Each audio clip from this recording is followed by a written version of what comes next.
Vamos a orar. Padre Celestial, te damos gracias por la oportunidad que nos das hoy de estar aquí en tu presencia, conociendo más de tu palabra. Y te pido, Señor, que tú nos guíes ahora para comprender todo lo que tú nos estás enseñando.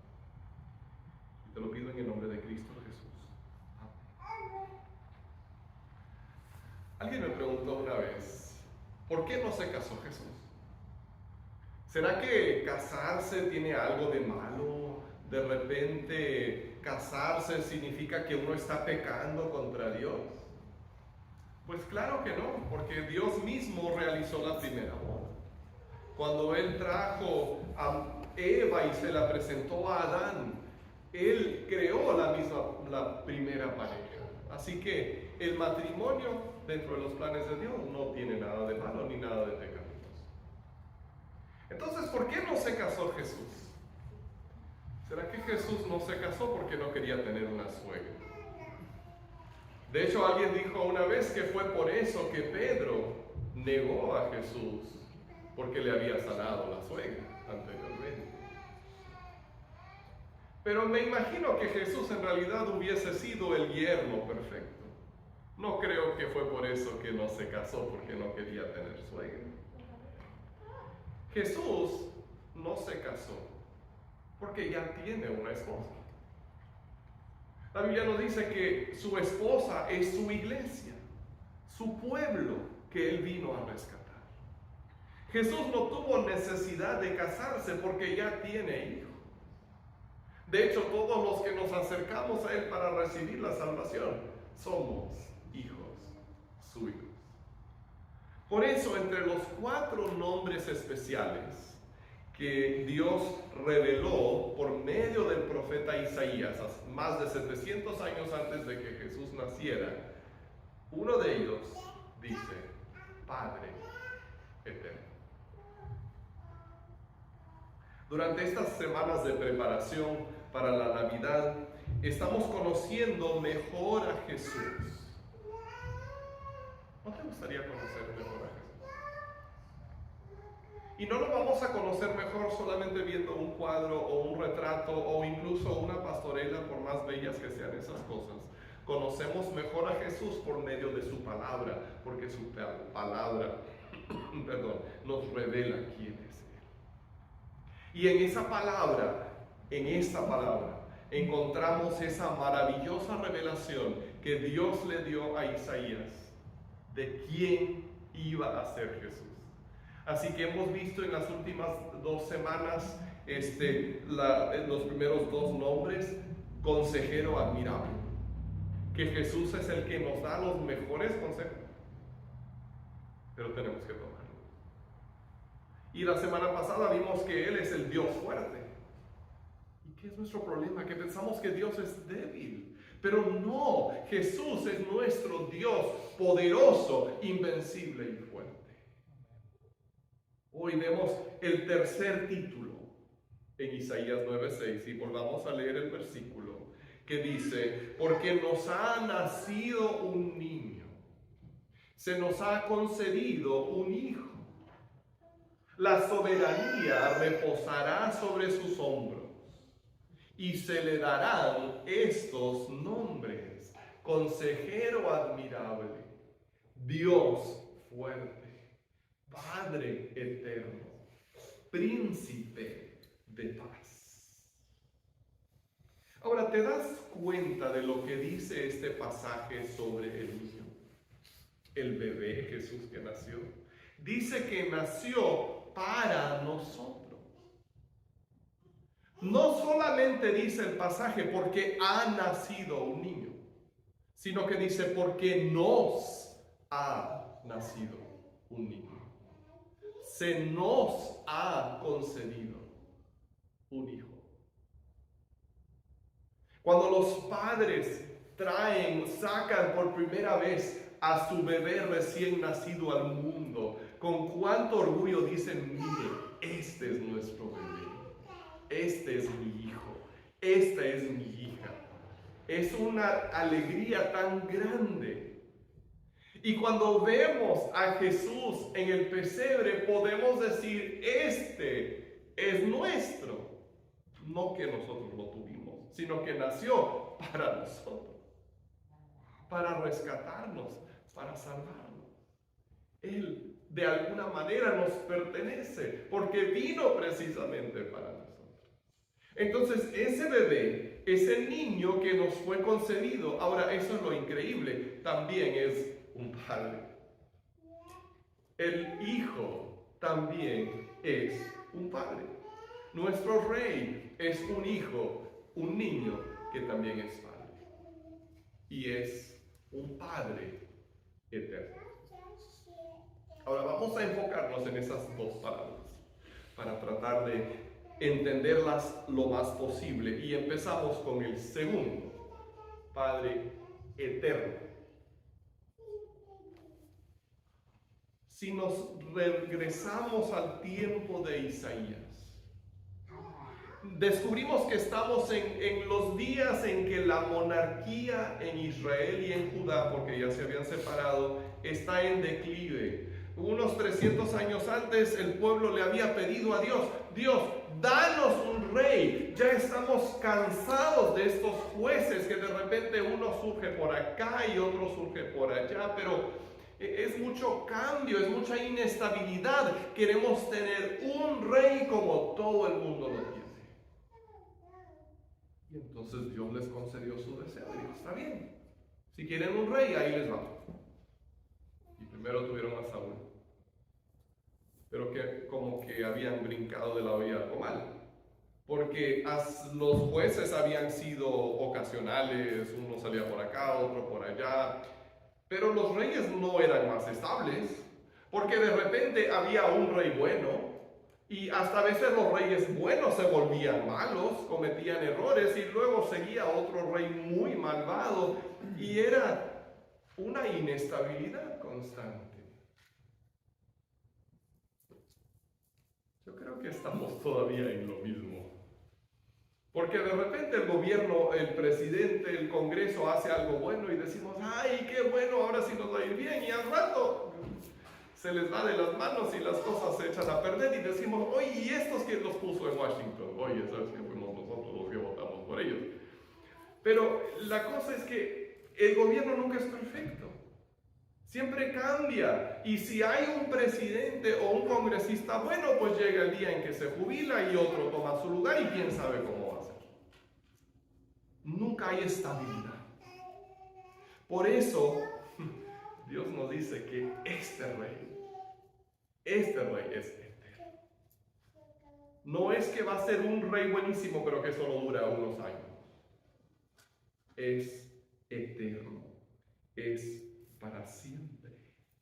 Y ese rey, por supuesto, es Jesús. Y Él hoy reina en las vidas de todos los que se entregan de corazón. Así que si tú te has entregado a Jesús, Él ya es su rey. Y ya puedes disfrutar de su reinado. Y un día Él va a regresar a este mundo y Él va a reinar visiblemente sobre todo. Nadie va a poder resistirse a su autoridad en ese tiempo. Entonces tenemos la opción ahora de conocer a ese rey que va a reinar para siempre y ser parte de su reino que va a durar para siempre.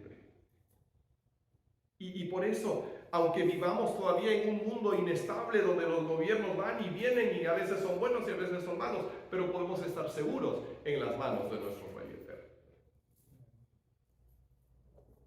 Pero sería terrible tener un rey eterno si ese rey fuera un tirano o un dictador. Eso sí que sería el infierno.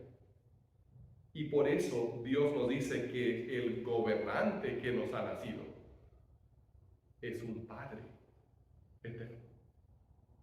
Él no es cualquier clase de rey que impone su voluntad a golpes, sino que es un Padre para su pueblo. Y es para siempre. No es de esos gobernantes corruptos que acaparan grandes fortunas a costa de su pueblo. Es un Padre eterno. Jesús nunca se casó ni tuvo hijos en la carne porque Él es el Padre de todos los creyentes. Lo vemos en Hebreos 2, del 10 al 13, donde nos dice así: en efecto, a fin de llevar a muchos hijos a la gloria, convenía que Dios, para quien y por medio de quien todo existe, perfeccionara mediante el sufrimiento al autor de la salvación de ellos. Tanto el que santifica como los que son santificados tienen un mismo origen, por lo cual Jesús no se avergüenza de llamarlos hermanos, cuando dice: proclamaré tu nombre a mis hermanos. En medio de la congregación te alabaré. En otra parte dice: yo confiaré en él. Y añade: aquí me tienen con los hijos que Dios me ha dado. Jesús, siendo el Hijo de Dios, es perfecto en su naturaleza. Pero Él fue perfeccionado en el sentido de convertirse en el Salvador perfecto mediante su sufrimiento. Sí, cuando Jesús nació como un bebé, Él era perfecto. No pecó, no tenía malos pensamientos, no decía malas palabras, era perfecto. Pero a través de su sufrimiento, de su vida, de la experiencia que tuvo de estar en este mundo y de llevar nuestro pecado a la cruz, Él se convirtió en el Salvador perfecto que todos nosotros necesitamos.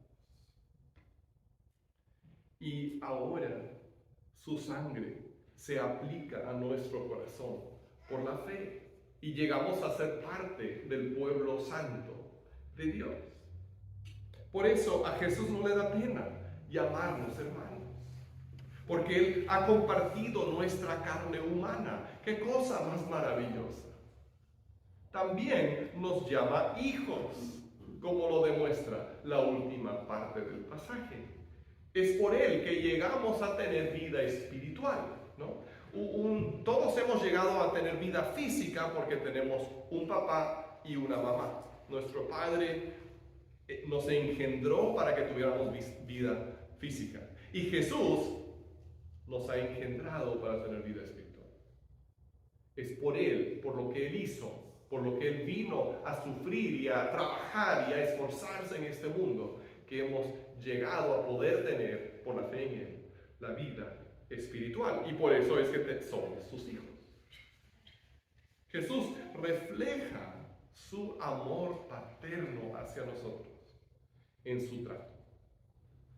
Cuando Él andaba aquí en la tierra, en el cuerpo, se veía cómo Él trataba a la gente como un padre.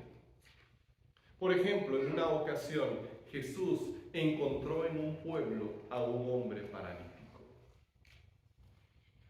Y Mateo 9:2 nos dice qué le dijo Jesús a este hombre.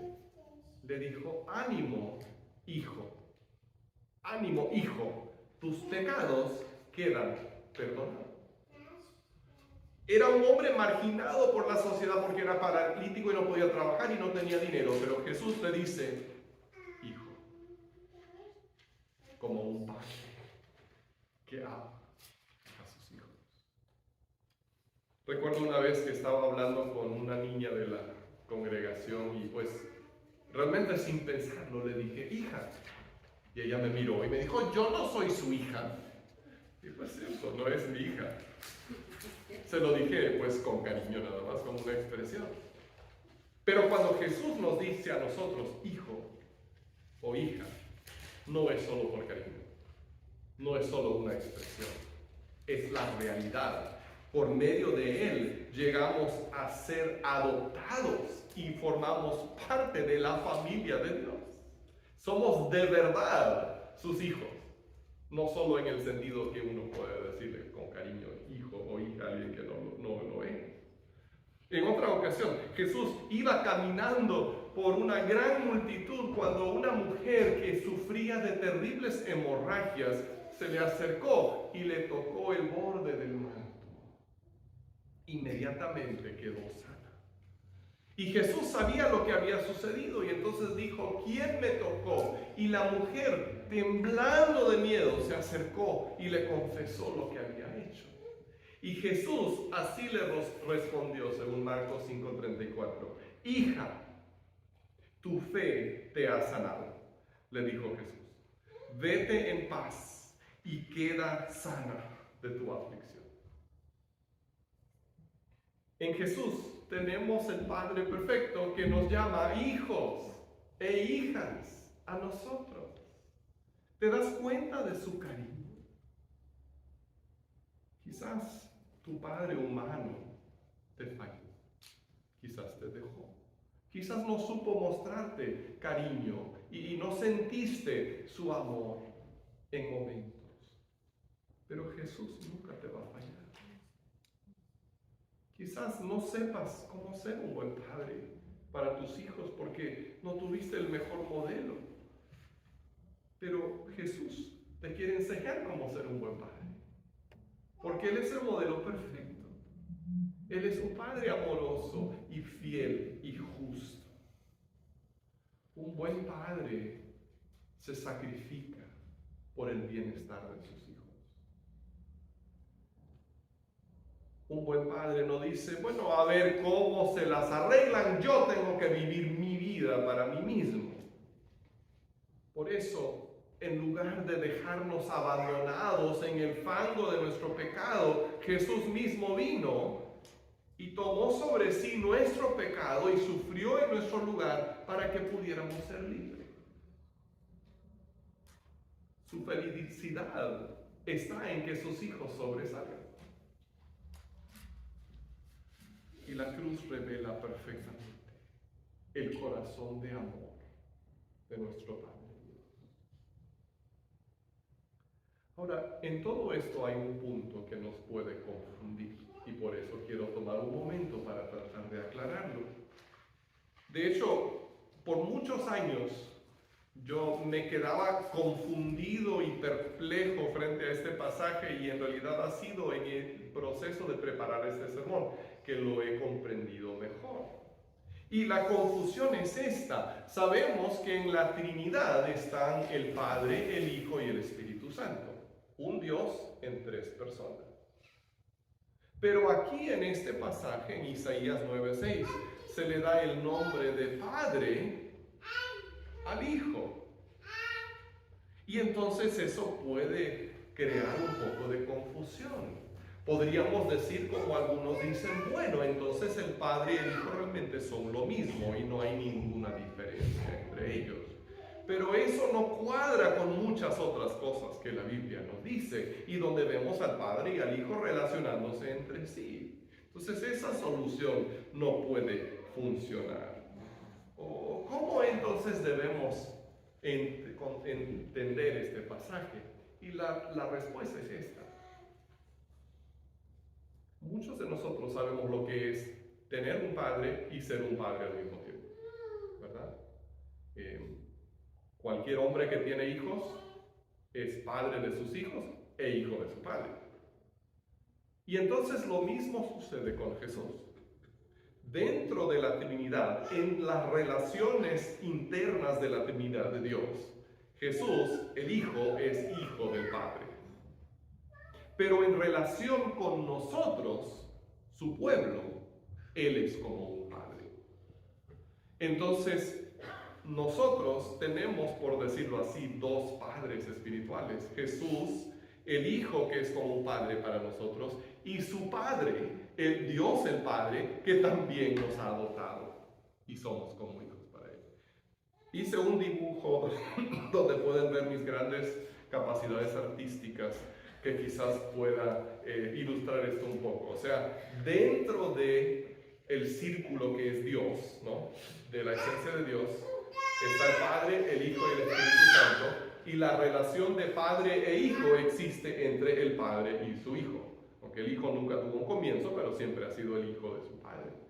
Pero afuera de la Trinidad, para nosotros tenemos como Padre al Hijo, que es como un Padre para nosotros, y también su Padre, que igualmente es un Padre para nosotros.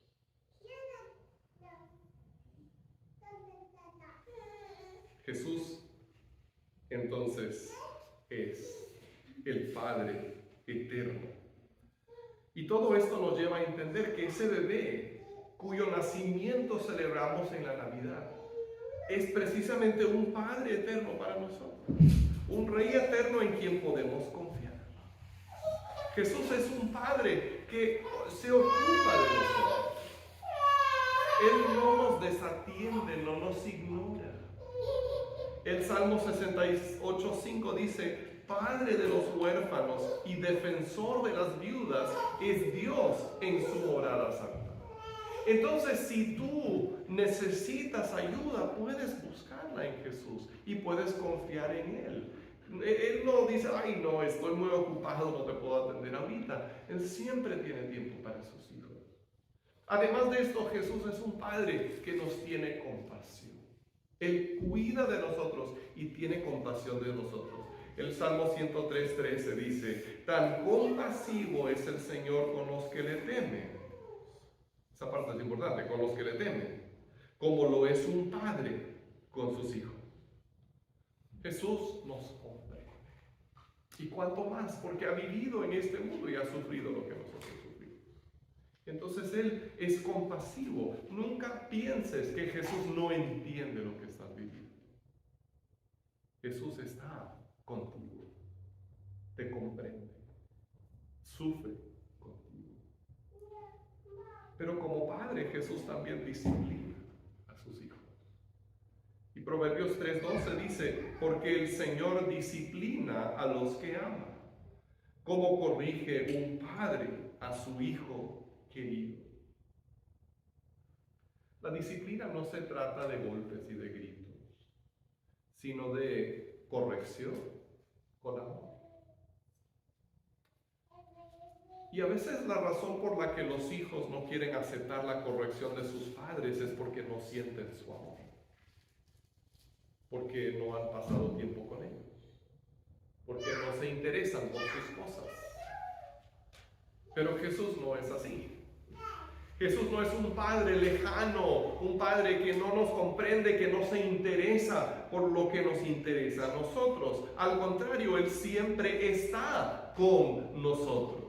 Él se interesa por lo que vivimos. Y por eso cuando Él nos corrige, debemos prestarle atención.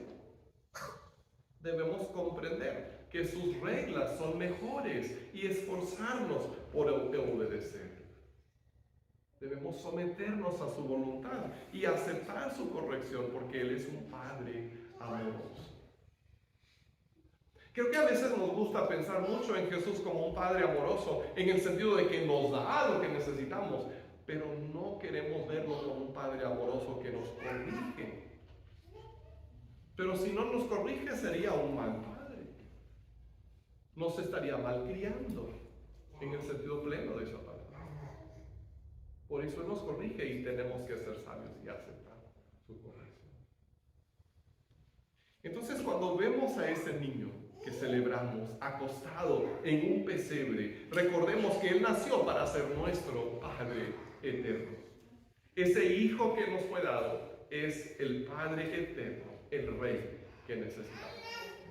Y la pregunta es: ¿reina Él en tu vida? ¿Reina Él en tu familia? ¿Te has propuesto ser un padre como Él? Se cuenta la historia de un niño que quería una ropa nueva. Ya no le quedaba la ropa que tenía y fue con su madre y le dijo: mamá, por favor, me compras una ropa nueva. Y su madre le dijo: hijo, ve con tu papá. Y el niño dijo: no, mamá, es que no me da mucha confianza porque no lo conozco muy bien.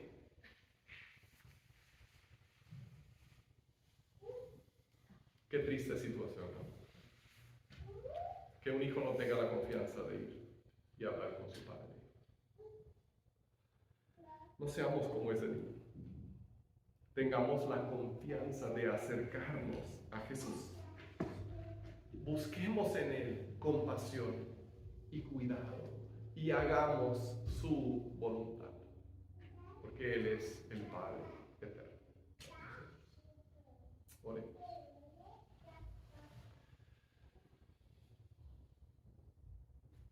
Padre Celestial, gracias por enviarnos a tu Hijo para ser también nuestro Padre. Gracias porque podemos relacionarnos contigo de esta manera. Y Señor, quiero pedirte que obres para traer sanidad a los corazones de quienes han sido lastimados por carencias de sus padres humanos. Que podamos encontrar en ti y conocerte a ti, Señor, como nuestro Padre perfecto. Y te lo pido en el nombre